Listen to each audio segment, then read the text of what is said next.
Oh yeah. I got VR helmet head and I can't fix it. What's going on, people? My name's Timmy Joe, making videos about computers all up on the internet. Today on the program, there is a game releasing very soon.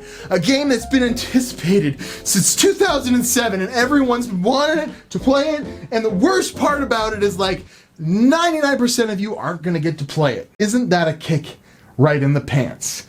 But thank goodness, if you do get kicked in the pants, today's sponsor, Ridge Wallet, will keep all your cards safe in this RFID blocked, anti-pants kicking, hard wallet that goes in the front of your pocket so that you don't have a really hurt butt from sitting and driving on your big can't stand you wallet. They also have backpacks, knives, all kinds of really cool stuff. So head over to ridge.com/Timmy Joe, save 10% on any of Ridge's amazing products, and you'll help the channel out. I'll tell you how you're helping the channel out. I took all the money that Ridge gave me for this, and I bought a VR headset for Half-Life Alyx. That's right, I bought the OG Oculus Rift. And a little background on my VR history. I played with an HTC Vive at Science North. It's like this science center that's in the next town over that you can go and bring your kid there. I did the whole arrow shooting thing on a really dirty one, probably got COVID-19 all over it or something. It was a way long time ago. And of course, when the whole Samsung Galaxy VR thing was a thing, I bought the thing and I put my phone in it and I played some games. I did some escape rooms, did some stuff. You had to kind of, like, that wasn't a full VR experience, but I think what it did was it really slowed the progress of proper VR, because a lot of people got their fix from that and never bothered to go beyond that, just like me. So here we are in 2020 and a lot has changed. We went from $1,000 VR headsets, an entry point of a minimum of $700, and some hardware at the time that seemed kind of, far-fetched, to now a lot of gaming and, computer hardware has been updated. Ryzen's been released, so a lot of people with Ryzen processors out there, most of them should be pretty well good enough for VR. And then, RX 580, GTX 1060, 6GB. These are cards that make VR very accessible. So you probably have at least that hardware sitting around, and if you don't, I apologize. But now you're thinking, how am I going to play Half-Life Alyx? How am I going to get around that? Well, there are a lot of options, but I'm here to answer the question, is it good enough to just go buy the cheapest solution? Is that going to satiate your urge? Are you going to get all kinds of sick with the first generation of Oculus Rift, or maybe one of those Windows mixed reality Lenovo headsets or something like that? Is that going to be worth it? Well, I'm here to say, I think so. I think it's a really good idea to get into it. And I'm kind of sad, I know that Oculus, and the Facebook Oculus, has done pretty well at releasing some semi-affordable $400 USD headsets, and there are some options for you out there, so maybe you can even afford that route. But if you want to get into the older stuff, I picked this up for $400 Canadian, which is about $320 American. So I got the original, and it was in the package. In fact, in another take, I peeled the little plastic off that was on the side of this, but I screwed that take up. So the thing was so brand new, had a little bit of a curry and cigarette smell to it, but I think that just kind of permeated through the box. It wasn't, I can't smell that anymore, but it definitely did from who I got it from. But I bought it from somebody for $400 that had it on there for $600 a while ago, and I've been beating him up after a while. No one's been wanting to buy it. Finally got him to go down to $400, and well, I'm super impressed. It's a pretty well unused version. The guy got sick immediately putting this thing on, and just put it back in the box and never used it again, so I feel pretty lucky. And you know what? I don't have any issues at all with feeling sick in virtual reality. So that's a bonus for me. Now, is that going to be the same for you?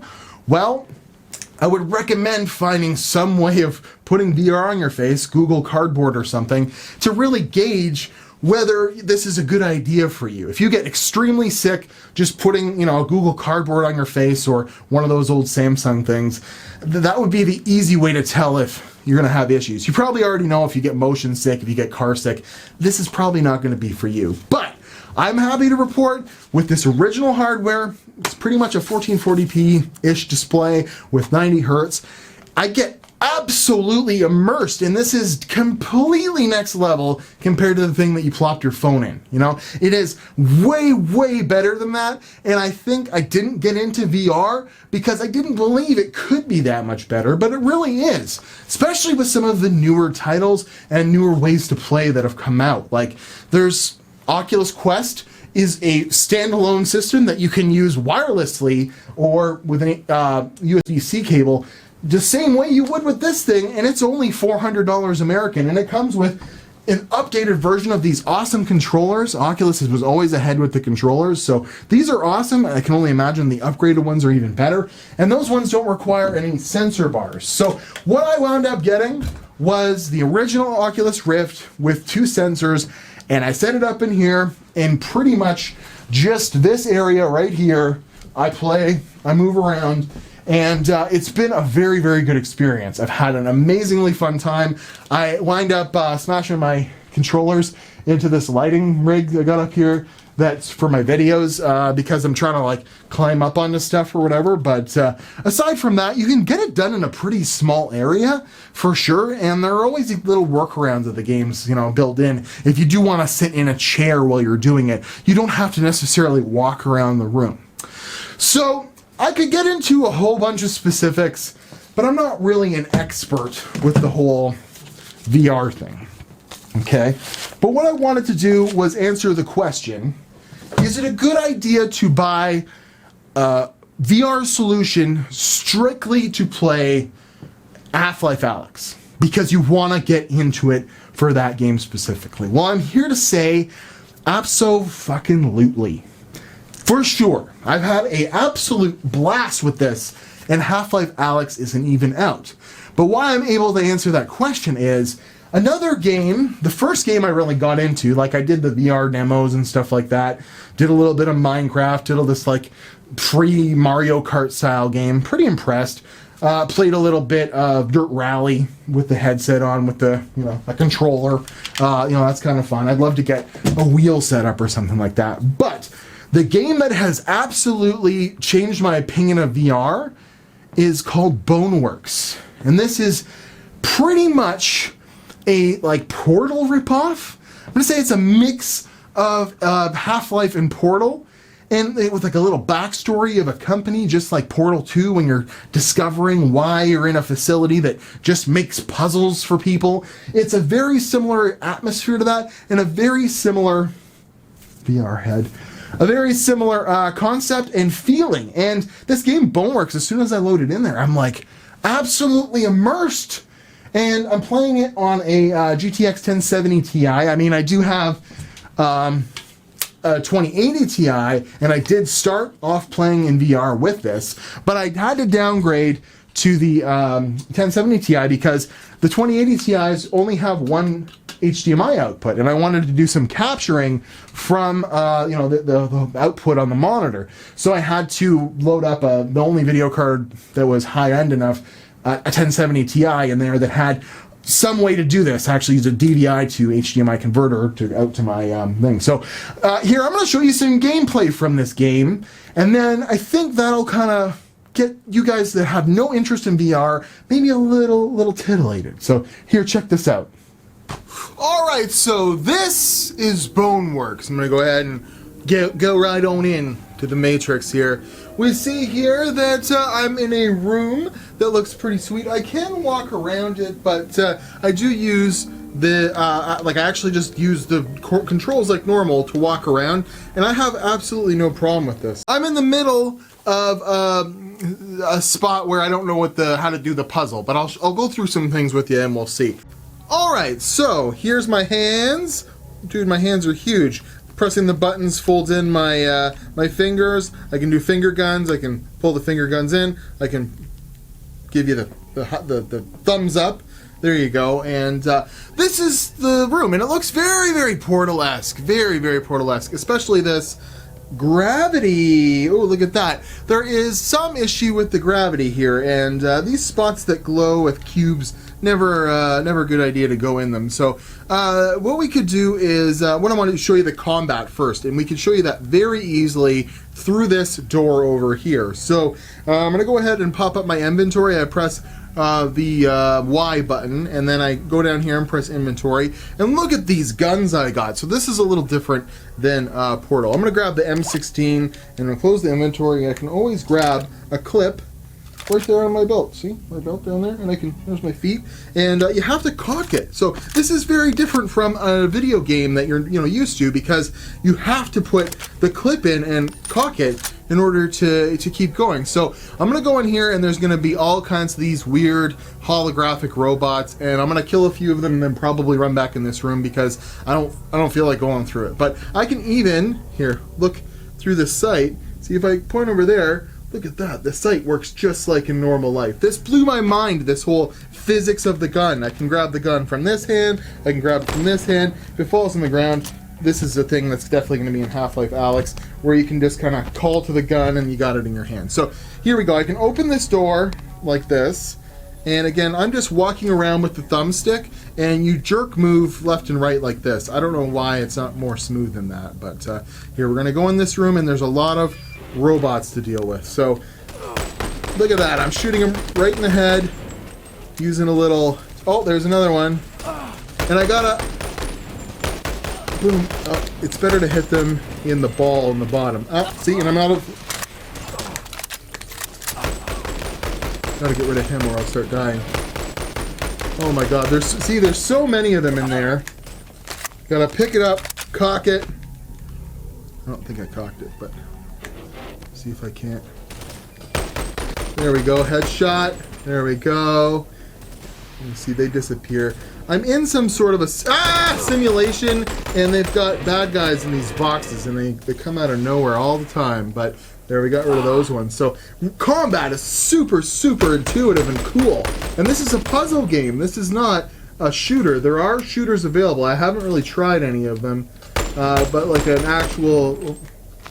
Grab another clip, put it here. You want to see here, I'll back out the inventory here, and we'll just show you handgun. I got an MP5, I got a Glock. Actually, I have 2 Glocks. Can we grab both of them? Oh, that one needs... Here, fill that one up, cock that one. We'll do a double gun because... Oh! Gimme! Because that's always cool, eh? There we go. I got both the guns, and we're gonna go... Oh yeah, this is satisfying. I'm probably not very accurate. Oh god. How are you supposed to reload when you don't have... It's not like in a normal game where... Ah! There we go. There we go. Headshot! Blow up that thing. So there's the combat, and it's super, super cool. But this game's all about puzzles. So... just slam into the wall there. Oh, and there's a bunch of ammo. So what's really cool is it's real old physics. I don't have a blunt object. There might be one around, but I can just pick these boxes up and throw them on the ground, get some ammo. There you go. Super cool. So I'll just show you some puzzly stuff here. So you see here, I could jump over there. Oh, maybe I can... Whoa! There we go, and I can move this that way. Oh, okay. What does that do? Oh, some barrels. Oh, the barrels! Ah, watch this. I bet we push these underneath there. I should get rid of this gun. I have several blocks. Ah, so the barrels will make the gravity in that one spot push the thing up, I guess. Just keep throwing barrels there. Ah, it's starting to lift. I'm pushing it up. Look at that. And I caught onto these controls like right away. We can't go down here, can we? Not getting hurt in the gravity well. There we go. It's starting to float. There we go. We solved the puzzle. Yes. So let's get up and get across there. So this is the kind of thing that you do with this game. This is super cool. And you can tell it's a lot like Portal because like people are leaving you little notes. They're saying this door is locked. You know, you got to figure that out. It's cool. There's little notes everywhere. So now we should be able to run across here. Yes, we're running across. Jump. And we're on to the next one. Cool. So we see some bad guys over there. So yeah, this is the game. We run down here and we can save it. This is a save point. Grab on these things here. There we go. And that's my face apparently. So thank you for watching. This has been Timmy Joe. This is super freaking cool. You gotta admit that. Portal style, like, you know, physics-based puzzles with a little bit of Half-Life style combat with, you know, guns and weird guys that are like holograms running on balls that are robots. That's pretty cool, but I am so, like, this is the first experience I've had with VR and how far it can go. And if this is any indication of what Half-Life Alyx is going to be like, it's gotta be even better than this. And this is blowing my mind as it is. So yes, you can definitely go out there and buy yourself a VR headset and get playing and really get immersed in a whole brand new gameplay experience. You've been playing video games on you know, consoles and TVs and computers for forever, but this is different, and that's why Half-Life Alyx is going to be a success. Is it going to bring the entire world up into the VR realm? Nah, probably not. But I think it will actually innovate and you know, make people buy these. I'm surprised that Valve hasn't released a $400 VR headset that's like the Half-Life Alyx edition. So do yourself a favor, go buy a Rift S, go buy a original Rift, get into the VR and start pulling out your guns and inventory, grabbing your P90s and putting the things in there and start shooting stuff, cock it, and then start shooting barrels and shit, making stuff happen, and it's gonna be lots of fun. So I'm at Watch Timmy Joe Instagram and Twitter. Let me know about your experiences with VR in the comments below. Have you been playing it for a long time? Did you just get some VR? Are you excited for Half-Life Alyx? Do you think that the VR is worth it, or should it just been a normal computer game? I guess that remains to be seen, but at Watch Timmy Joe Instagram and Twitter, follow me on the social medias. Thanks to Ridge for sponsoring the video, and have yourselves a good old day. I'm gonna keep playing this. I just solved a sweet puzzle there, so I'm gonna keep doing that.